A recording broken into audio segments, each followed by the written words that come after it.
One quick message before we start today's show. I want to tell you guys about a great libertarian blog called The Liberty Theorist. The Liberty Theorist is where our friend Brad Tracy discusses all of the shady things government has been up to and why libertarianism is the only viable way to keep power out of the hands of government. Brad is a Rothbardian libertarian who believes that the U.S. is desperately in need of prison reform. I'll give you a hell yeah to that. I agree there. That victimless crime should be abolished. Yes, agree with that. And that we need to end the welfare, warfare, and spy state. Yep, follow along with you there. And that true free market capitalism is the only way to go. Well, socialism kills human production. Can't argue with that. Bottom line, the government should stay the hell out of your life. You can find The Liberty Theorist by going to medium.com/ that's the @ Liberty Theorist. You can also find it on Facebook at facebook.com/ The Liberty Theorist. Check it out today.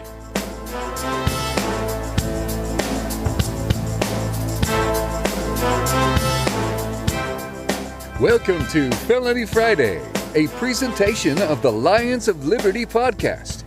Here is your host, John Odermatt.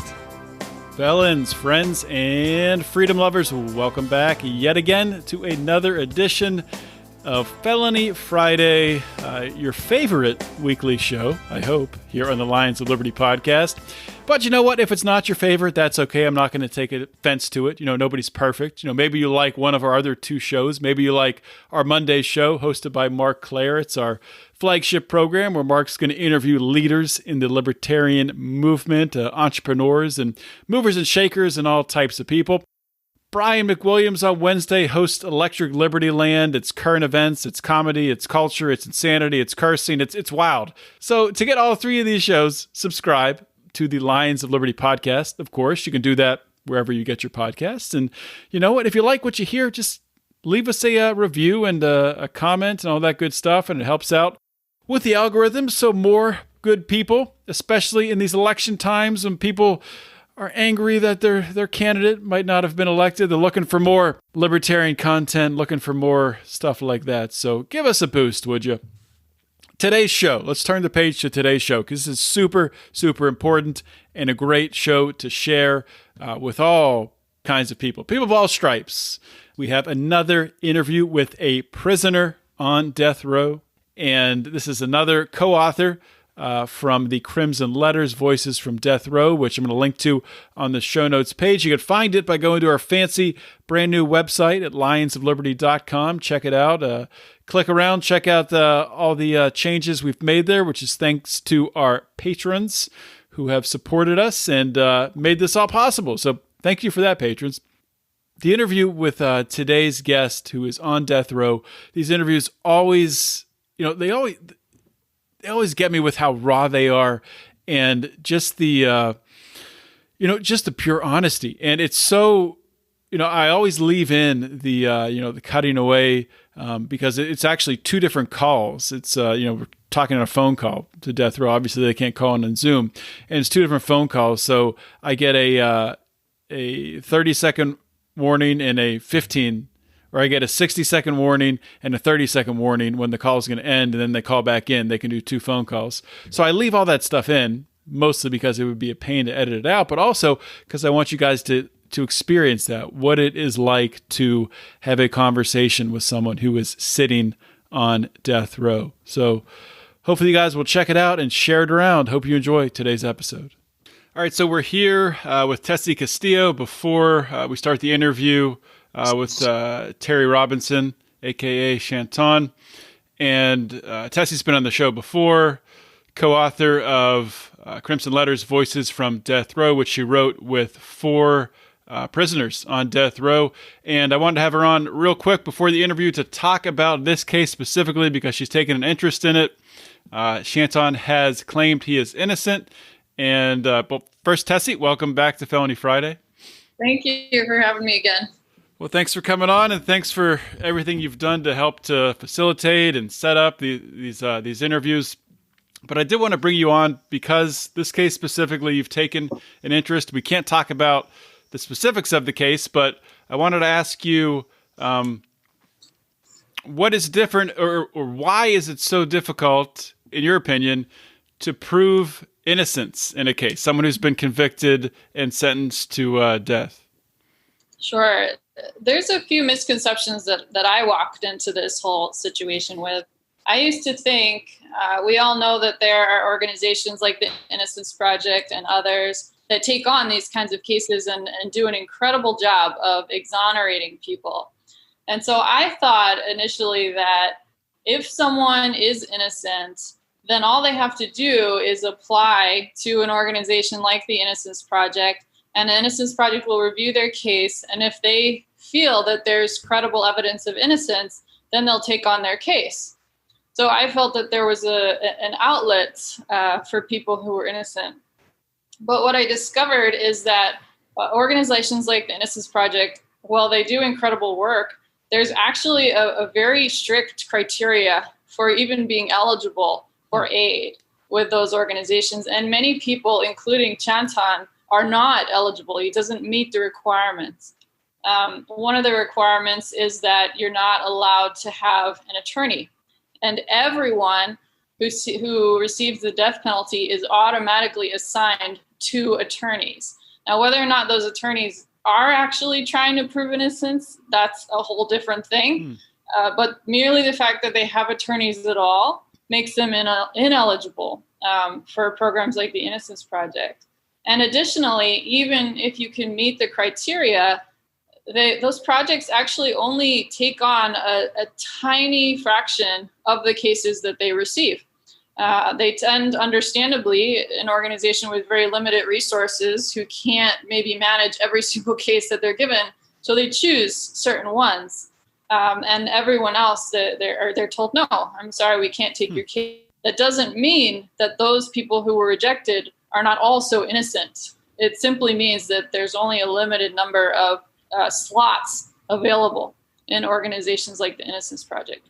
So that was one thing that I didn't understand. There's a lot fewer resources available to people who aren't innocent than I thought originally. Another thing that I learned is I was just so confused by how a prosecutor can build a case against a person who wasn't even at the scene of a crime. Like, how do you find enough evidence to convict someone who wasn't there, right? Wow. And in reading these cases, I'm realizing how that is done. And it's incredible. It's sort of like a masterful presentation of facts. So one thing that can happen is that, let's say you've got, he's actually calling in. Okay. We can pick this up at the end. All right. My guest today on Felony Friday is Terry Robinson. He goes by the name Chanton, so that's what I'll be calling him today. Chanton has been a prisoner on death row for 20 years. He was tried capitally before a jury in April of 2000 in the criminal session of Superior Court in Wilson County, North Carolina. The jury found him guilty of first-degree murder and attempted robbery with a dangerous weapon. Following the capital sentencing proceeding, the jury recommended a sentence of death for the first-degree murder conviction. Chanton maintains that he is innocent. Chanton, welcome to Felony Friday. Thanks very much. I look forward to talking to you today. Yeah, look forward to talking with you as well. And you know, I've asked your 3 other co-authors on the Crimson Letters this same question at the beginning of the interview, and I'm interested in getting your perspective on this as well, especially because you do maintain your innocence in this case. So, when you're going through this trial, and you're on trial for murder, things are happening. You get convicted, and eventually your sentence is read, and you hear that you are sentenced to death. Can you just explain, what was your state of mind at that point in time? What did you feel? What were your emotions? So I had always heard this before about having these experiences where you're just kind of on the outside, and you kind of looking in, you can see yourself and all the things that are happening around you. This tremendous out-of-body experience. The first time that happened to me is when I was shot. I just remember just kind of seeing myself, seeing how it all played out, and seeing these people around me rushing to try to help, and just thinking that that moment was the end of my life. That it would be my last breath. And I think the second time that it happened was surely the day that they said guilty. I mean, I just had this experience where I was really removed from everything I had known, everything that I was. I didn't recognize myself. I didn't recognize the people around me. I didn't recognize the proceedings. It just all felt like this haze that I was just kind of moving through. And I was just trying to find my way back to the life that I had known before this all began. So it was just this real out-of-body experience where I was just kind of removed and detached from myself, from my conscience. But was it something that you'd prepared yourself for at all? Did you think it was possible that you would be convicted? Like, what were your expectations as the case was going on? So given the claims that I had made initially that I was not present, and hearing the DNA that supported, the DNA that was clearly found inside the crime scene that indicated that I was not present, no, I did not think I was going to be convicted. In fact, my attorneys, in their strategic beliefs, decided that I shouldn't put on evidence because the evidence that had been presented by the prosecution indeed pointed to my innocence. So I believed in the system. I always believed in the system. There was a time before when it didn't work out for me, but I still didn't just lose my faith entirely in the judicial system, because I know how imperative that is to our society and our community. So I did believe in the judicial system. And I had heard that people could, like myself, with my profile and my background, that they could be falsely accused and acquitted. But for myself, it didn't happen that way.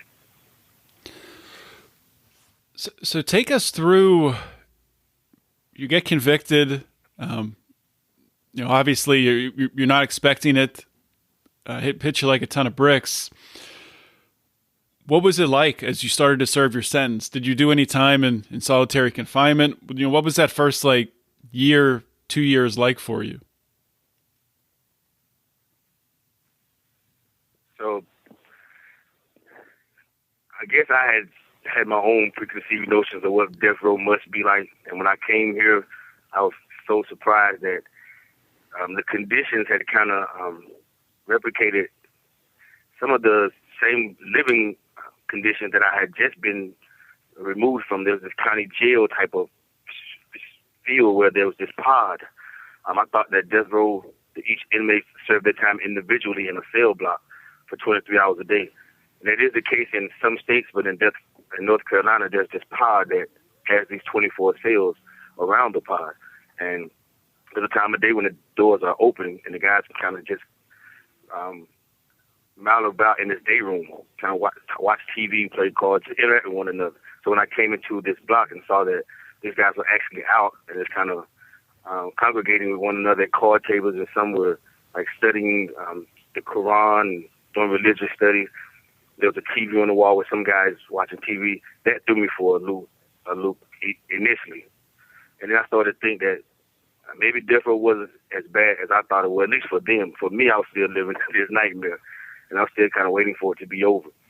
So my first night was probably the most drastic. I mean, it took everything in me to get through it. But with the help of some guys who were considerate enough to kind of set aside their own immediate hardships and struggles that they were going through, just to kind of tend to my needs, and it did kind of help me to find my way through my first night on death row. And then after that, because I had been in prison before, I know the protocol. I know that there's a policy by which officers must follow, then a policy by which inmates must follow. And that policy is, in order to be an effective inmate, in order to not make life harder on yourself, not become a target, that you have to start living like an inmate. You have to find a way to, regardless of your claims of guilt or innocence, you have to live like a death row inmate. And so for the first year, I did that. I started to engage in activities that I saw around me, playing cards all day, and just kind of engaging in a lot of prison jargon, back and forth, politics about nothing, watching TV, and just spending a lot of idle time, and really kind of counting the days, John, counting the days and the minutes and the seconds until, unfortunately, I'd gotten to see a couple of executions. And so that was the scariest thing, because now my internal clock started to count down. Yeah, I can't imagine that. So you've been on death row for 20 years.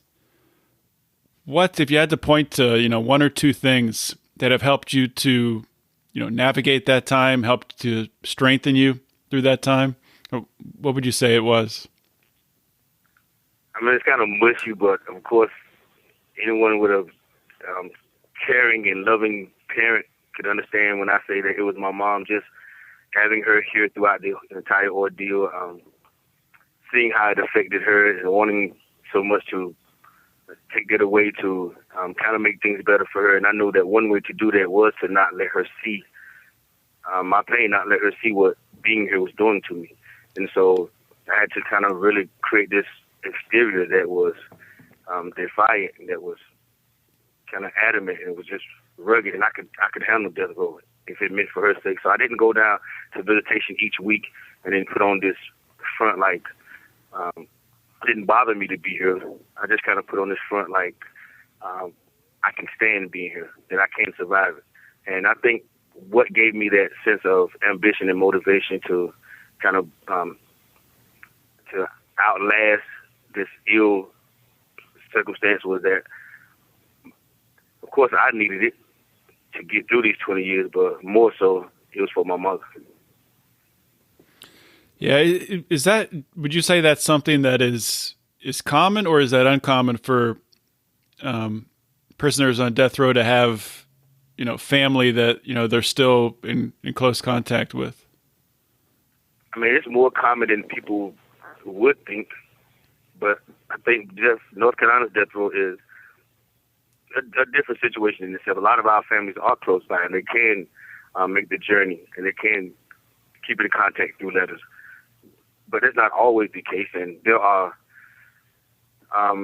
few to none there are quite a few whose families don't have any interactions and haven't had that human connection, have lost that link to their past and to the people that they were. And that's is something that's really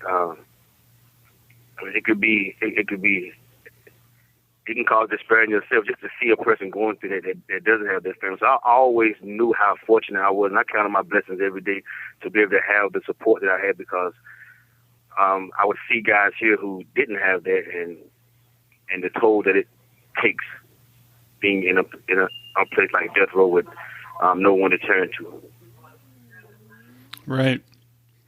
So I want to turn for a minute here. I know we're going to probably get interrupted and have to restart the call, but I want to pivot and ask you about your writing. Obviously, you've been a co-author on the Crimson Letters. Have you always been a writer? Is this something that started since you've been on death row, or how did that come about? So I've always been learned. Like in school, I used to pride myself on being smart. My mom used to dote over my grades, and I was always just academically ambitious, and I thought that I would do well in life in school. And I did write during those times, but it wasn't a practice. It was just then over the years, the only other experiences I had with writing was in prison. It was just kind of letters to my family, letters to people who I was maybe exploring a relationship with, and during those times I may try my hand at a poem or two, but I'd never done anything I guess as self-reflecting as like a memoir or an essay that kind of took me back on some experiences in my life and things that I was going through, and kind of helped me to find that closure. So it wasn't until we started programs here on death row in 2013, one of the initial classes was creative writing. And in that class, we began to kind of explore different styles of writing, memoirs, poems, different styles of poems and those things. And that's when writing kind of took on a new purpose for me.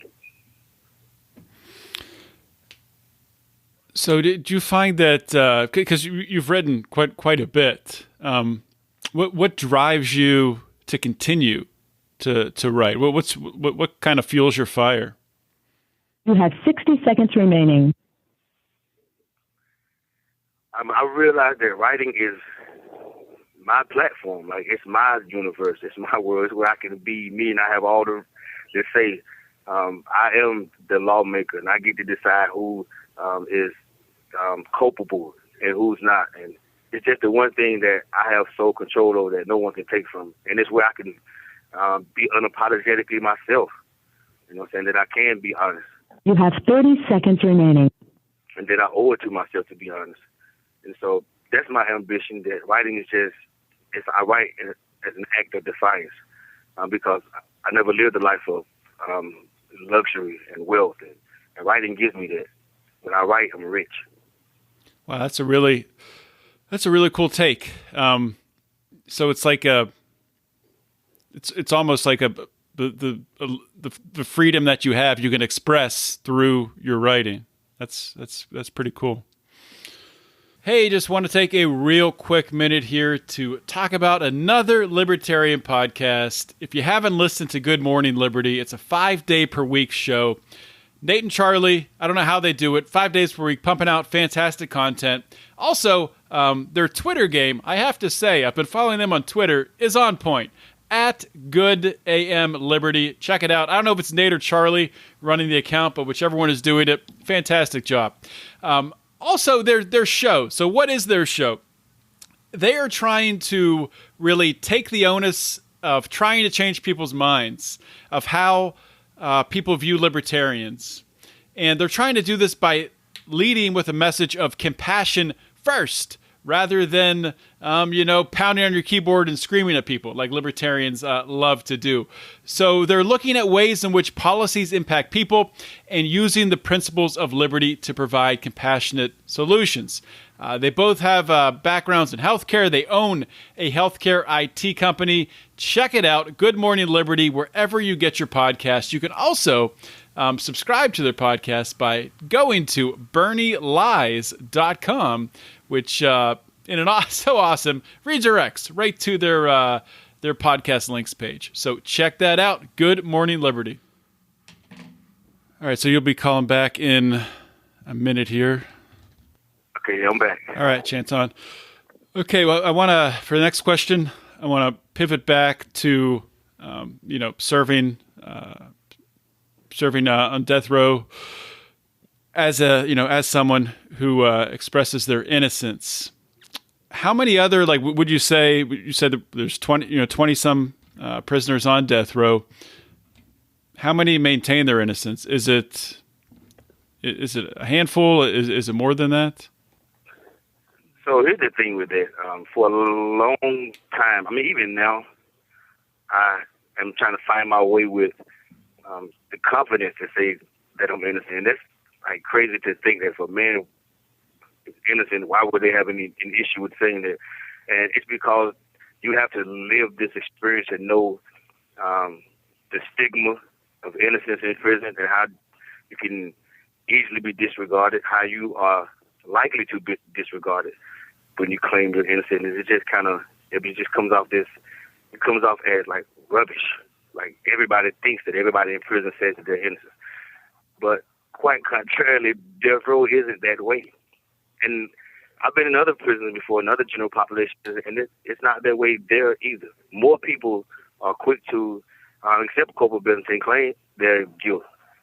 There's something about this idea of when you're doing time and when there's nothing else to lose, when you're around certain social peers, why continue to folks? Why continue saying you're innocent if you're not?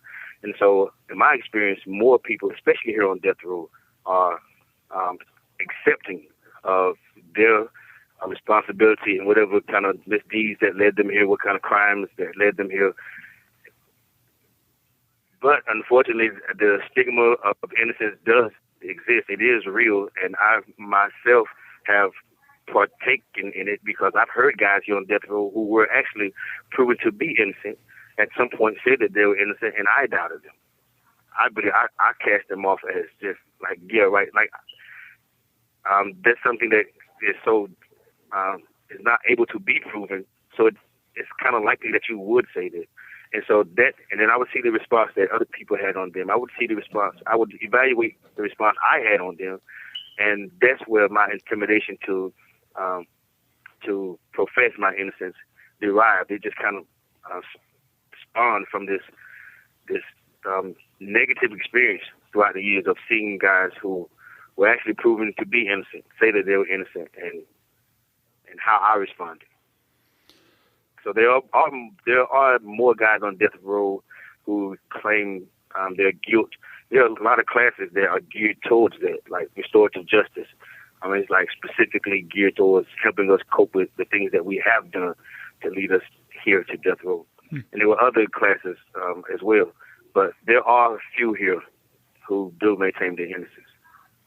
That's really interesting. Talking about the stigma of innocence, it makes sense though. Now that you said it, and even someone like myself on the outside looking at it, or I would say most people who, like you were saying, that they have people in general have trust in the criminal justice system, and I don't. After all the stories that I've heard, I don't trust it to work properly.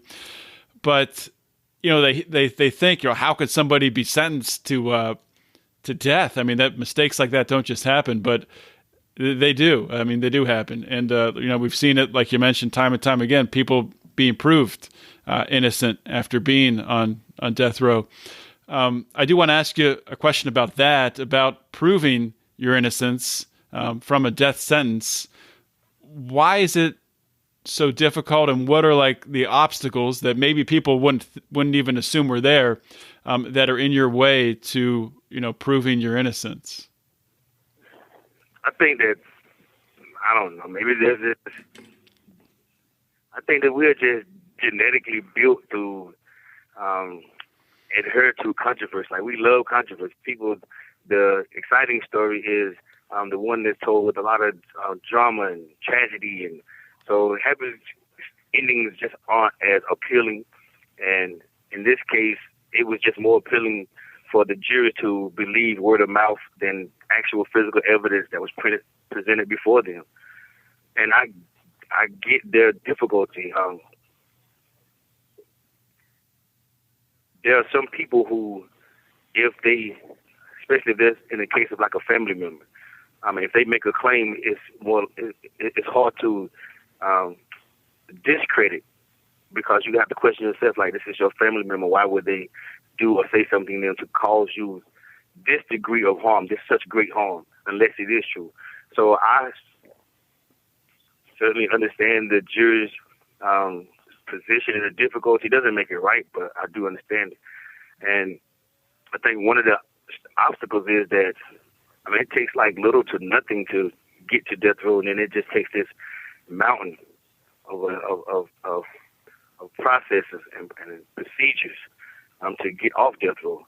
And there's these, like, for instance, in the direct appeal, that's at the North Carolina Supreme Court, regardless of what evidence that you may have kind of indicating your innocence, you can only present constitutional errors. You can only say that, well, my lawyers were ineffective, or the jurors' instructions weren't adequate, or there weren't enough peripheral challenges, and no one's going to let a person off death. No one's even going to review their claim of innocence because their lawyer didn't get enough peripheral challenges for a jury.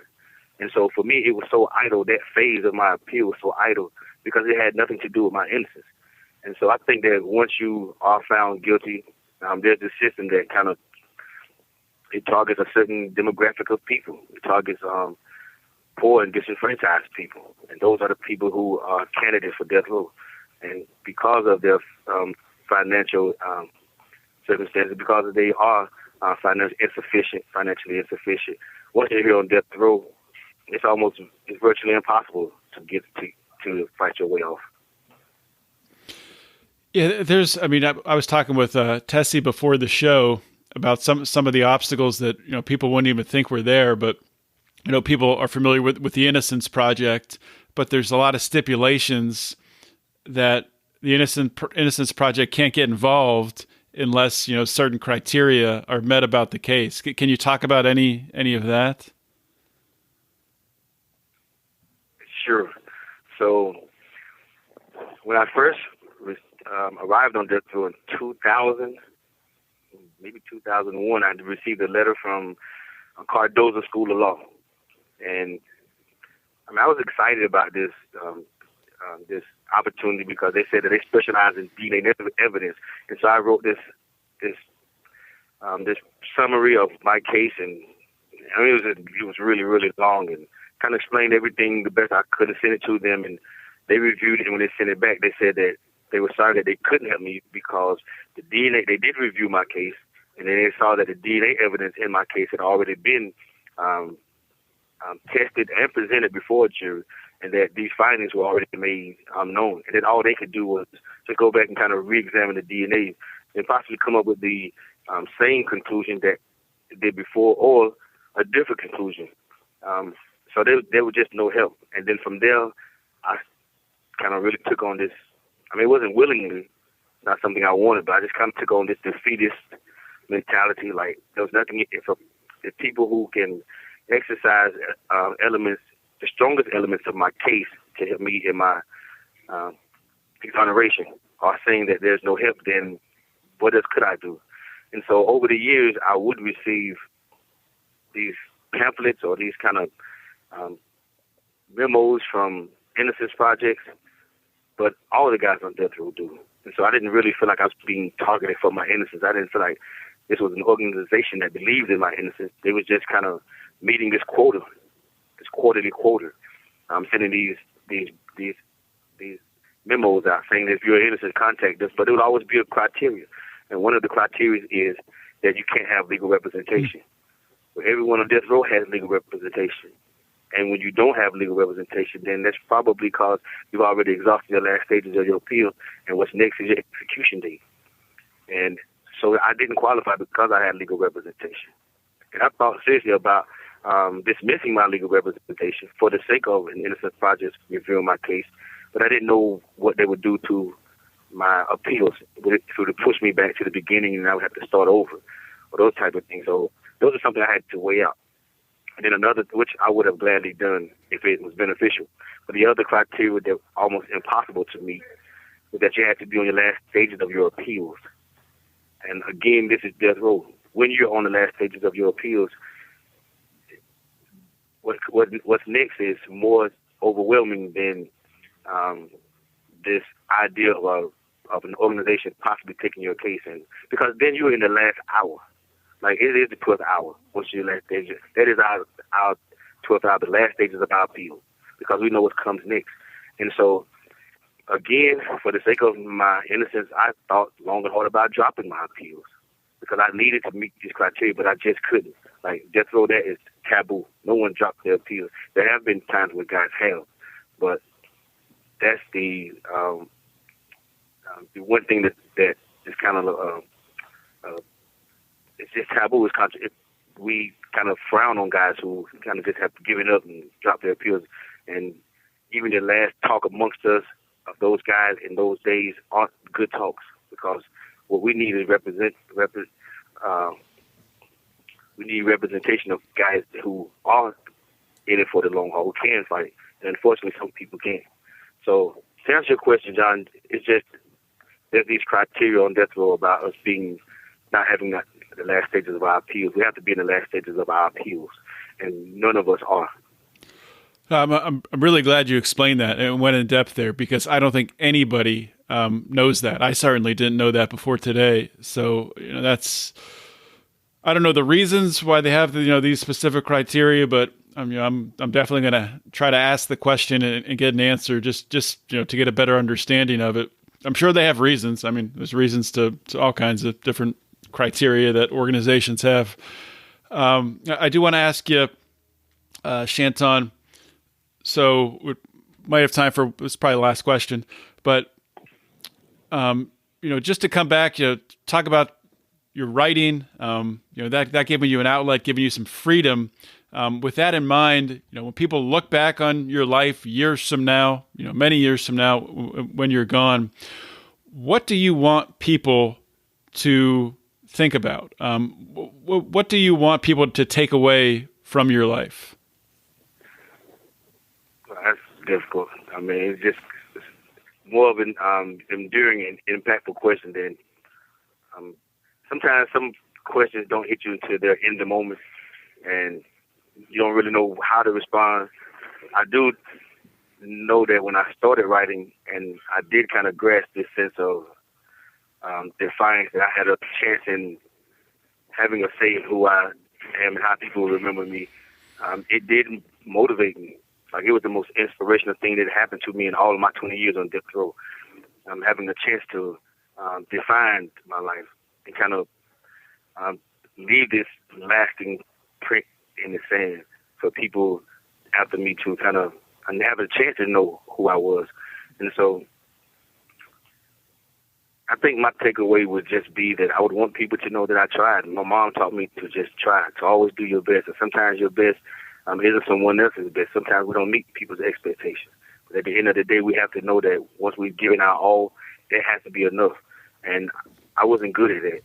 I came from this idea that I had to be everybody else's best. And then it caused me to transition into this person that I didn't recognize. My writing helps me to kind of grasp who that person was. I'm learning that person all over again because You have 60 seconds remaining. while I was that person, while I was going through those things, I didn't recognize myself. And so my writing helps me to kind of revisit some areas in my life that I was kind of detached, unaware of who I was, and kind of bring some clarity to it. And then also, I just want people to know that I tried. That's a great answer. So just before I let you go, we have, You have 30 seconds remaining. 30 seconds left. I want to thank you for coming on the show and just give you, the remaining time to say whatever you want. Your time. Sure.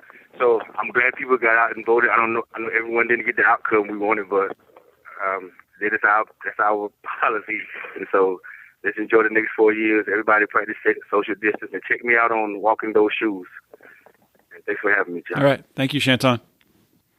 Hey, everybody. Taking a quick break here from the show. Wanted to remind you all to check out my man Tyler Colford, a.k.a. Crypto Man, and his new song, Free Ross. If you didn't hear my recent interview with Lynn Ulbricht, that was Felony Friday, episode 230.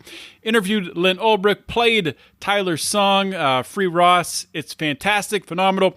Not just for the message of freeing Ross Ulbricht, but overall for changing the broken criminal justice system. All the proceeds from the Free Ross song, #Free Ross by Crypto Man. You can find it on Spotify and Amazon Music. 100% of the proceeds from the song, #Free Ross by Crypto Man, go towards freeing Ross Ulbricht. So please check it out. These are perilous times when they ruin your lives over victimless crimes, and they sever your ties from your business, loved ones, and family. Why? New slave labor, they barely pay you. Don't care about work ethic or major. Did you want to, I don't know if you remember where you left off when we were talking at the beginning. Do you have anything else that you wanted to add there? I do, yeah. So another major obstacle to people on death row being able to prove innocence is that one of the stages of their appeals, the one that Chanton is in right now, actually is called motion for appropriate relief. And that means that the case goes back to the original court where it was decided, and they're able to potentially grant a new hearing if there's evidence that might show that the outcome of the original trial was incorrect. But the problem is that motion for appropriate relief, that case goes back to the original court that convicted them. In many cases, the same judge and the same district attorney who had been there to begin with. And so I have seen over and over and over again with many different cases of people on death row where their cases languished in the motion for appropriate relief section of appeals for decades. Chanton's case has been in there for 18 years. And one of the reasons is because attorneys will actually advise them, the appellate attorneys, we don't want to put this case, we don't want to move forward with asking for a hearing if we're going to get the same district attorney and the same judge, because there's obviously a really heavy incentive for them not to want to admit that they put an innocent person on death row. And so they will wait either for the district attorney to lose an election or to retire, or for the judge to retire or die. And that's an actual thing, that they'll just let the case languish for years and even decades, waiting for the original actors in the original trial to no longer be there.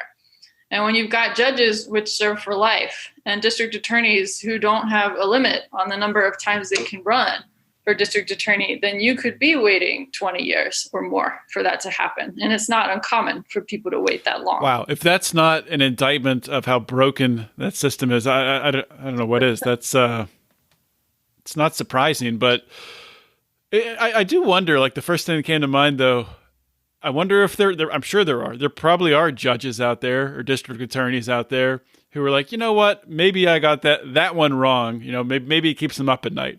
Probably that's the very small, minority of cases. Probably there a lot of these judges and district attorneys, they don't want to see these cases again. They think they got 100% right.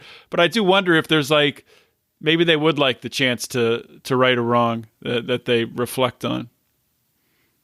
Potentially, yeah. One issue too with the death penalty is that those appeals happen automatically. So it's not like the cases that are going back to the original court are the ones that have credible evidence of innocence. They're all of them. The ones where the person was definitely guilty and the ones where there's maybe some nuance there. And so it's really hard, I think, for a district attorney or a judge to give any credence to those appeals because they're just automatic. They're back because they have to be. So there's no reason why I should look at this case over any of the others that also came back.